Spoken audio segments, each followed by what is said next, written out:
Hi everyone, from me, Brent Graham, and welcome to this Stage 15 preview of the Tour de France. Well, we've just come out of another massive stage in the Tour. Stage 14 was an absolute beast. Plenty to chat about there, so let's get straight into the classifications. Yes, it was Rodriguez from Ineos Grenadiers winning another stage for Ineos, two in a row, and a great ride by him, but a great example of how tactics in cycling play a role, because no doubt the two strongest guys in the field were Pogačar and Vingegaard, but they ended up cancelling each other out. This is what I was hoping was actually going to happen. I think it was this yesterday's stage with Pidcock, but unfortunately it didn't. But they cancelled each other out, and Rodriguez, who was well over a minute behind them up the final climb, actually came back, took them on the descent, and went past and rode to victory. Pogačar managed to get second and Vingegaard third. But let's go back to the beginning of the stage, though, and we certainly saw a big battle for the breakaway again. Certainly, unfortunately, a massive accident which took out a number of riders, and South Africa's Louis Meintjes, unfortunately, having to abandon, which was very, very disappointing. But the breakaway got clear, and I'd expected Jumbo-Visma to stick a couple of men in the breakaway, or at least one man in the breakaway. But they had a different attitude today. Their view today was they were just going to make this stage as attritional as possible. And they got on the front and they started riding, and the poor break never really got a chance. They kept trying and trying, but they just couldn't break the leash. And in the end, it was very early that the break was sort of taken out, and Jumbo-Visma kept control of the peloton. They were shelling people then up the final climb. But when it came down to the last sort of 4 or 5 riders, Yates was still there with Pogačar, and we had Vingegaard with Kuss and Rodriguez hanging on as well. And it was a beautiful moment where Pogačar sort of looks across to Yates and gives him a nod, and suddenly Yates moves to the front, steps up a pace, and Kuss was dropped out the back. That continued for a while, and then Pogačar attacked, and we had another one of those fascinating duels where Pogačar was sort of holding 4 or 5 seconds. He couldn't pull away, and Vingegaard couldn't close it down. Eventually, Vingegaard did close it down, and then we had a pivotal moment in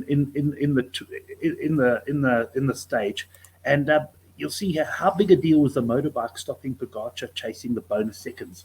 There were bonus seconds at the top of the final climb. And when Pogačar made his move, he had to suddenly stop because he basically caught the motorbikes. The motorbikes, in turn, couldn't move quicker because the crowds were too close. And I think at the end of the day, I've seen a lot of comments, pretty irresponsible by the organisers to have bonus seconds at the top and not have barriers on that final kilometre. So that ended up nailing Pogačar there. He probably would have got the bonus seconds had everything been equal. In the end, it was Vingegaard who sprinted around him and got the bonus seconds. And you wonder just how big a deal that could have been, because had the two of them not slowed down again, they might have been quite a bit further ahead of Rodriguez, and perhaps Rodriguez wouldn't have caught them, and Pogačar could maybe have sprinted for the stage win. Other quite interesting thing is the bonus seconds. I was thinking about it as they were about 2 kilometers from the line, and I was thinking, Pogačar should actually let Yates go, let him finish second, because it was clear they weren't going to catch Rodriguez. Let Yates finish second, and he could beat Vingegaard into third. And that way he gains 4 seconds on Vingegaard instead of the 2 seconds, because it's 10 for first, 6, and then 4. So it was quite a strange scenario. Obviously difficult to think about those things on the fly, and quite difficult to implement as well. So, I mean, ultimately, they probably did what they could. But because Vingegaard picked up the bonus seconds on the first climb, he actually he gained a second on Pogačar today. But the question then is, was the stage a failure or a success for Jumbo-Visma?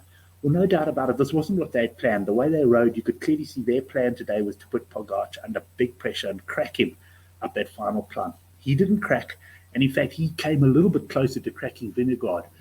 So in that sense, yes, it certainly wasn't what Jumbo were looking for, but at the end of the day, they gained a second, and the fact that they made the stage so hard may have helped, the fact that Pogačar's attack, he had to eventually pull back and he couldn't keep going. You may have found if it had been an easier ridden stage, he might have been able to go for it. So anyway, that's my comments on the stage. It was a very exciting one. We're now going to stage 15. I can tell you I'm absolutely exhausted. I've seen a lot of comments on Twitter as well from people saying, well, pity the people who have to create content on the Tour de France. We need a rest day. Unfortunately, we get one on Monday. But here goes with stage 15. What a great-looking profile this is as well. We start off with a little short, more of a rise, I guess, than anything else right at the start here. But already I can see attacks are going to go from the gun here. We've then got quite a long, flattish section. What's it, from about 24 kilometers in the valley here. Before we go up, unclassified climb, which I think is about 8 kilometers at around about 4%. So, I mean, it's quite strange how they classify climb sometimes. I would have thought that this might be classified, but it's not. And then it's sort of rolling hill type thing until we get our first Cat 1, 7.2 kilometers at 7.3%. When is the break going to go? I would expect it might go on this unclassified climb. There is going to be obviously attempts all the way through, but I think it's going to stay together. And then some of the stronger guys are going to get out front in the break. Just quickly before we talk about the breaks chances, let's have a look at the rest of the stage. We sort of up and down the whole day. We've got another cat 1, then a cat 3, and a cat 2 climb. But this cat 2 climb is very interesting. It comes just before the final cat 1 climb. You'd almost want to say there is a bit of a decline there, but you almost want to call them one climb. And it's 2.7 kilometers at 10.9%. It's a real wall. Interesting to see if anybody tries an attack there. And the final climb is not that steep at 7 kilometers at 7.7%. So that's 179 kilometers all in all. And the big question there is, are we going to get a GC battle, or are we going to get the break sticking?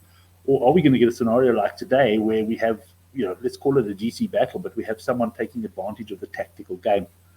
Well, I actually think we're probably going to get the break to stick here. There's no doubt that Pogačar would love to win the stage and really pull in some bonus seconds.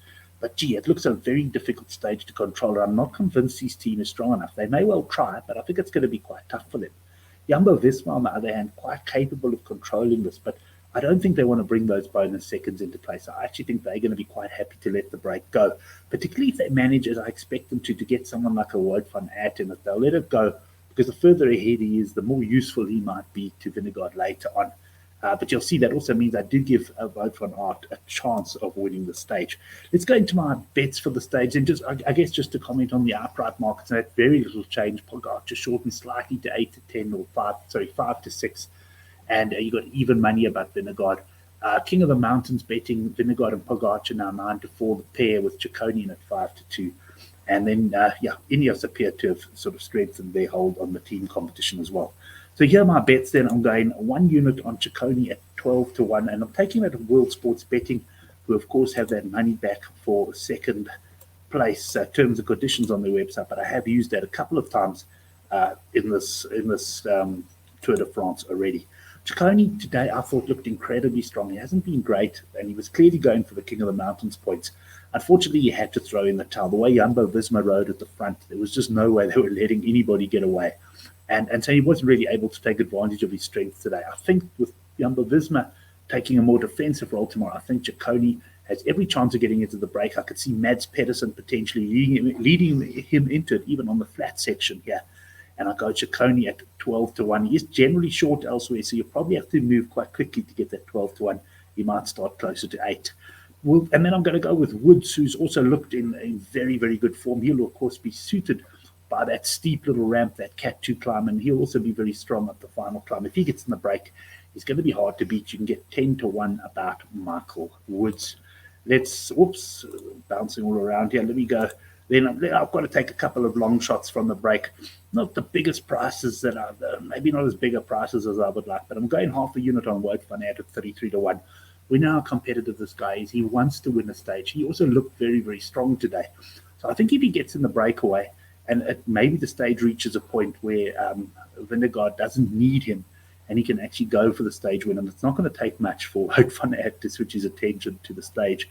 And taking him at 33, I must say, I do think, I would have liked a bigger price there, but it looks like all the bookies are about 33. I mean, Castrovilliero, he also has been trying to get into the breaks.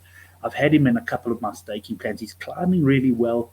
Only worry is he might have to look after Rodriguez, who's, of course, very much in podium contention now. But I'm hoping he gets into the break. He's strong enough to get in on the flat part as well.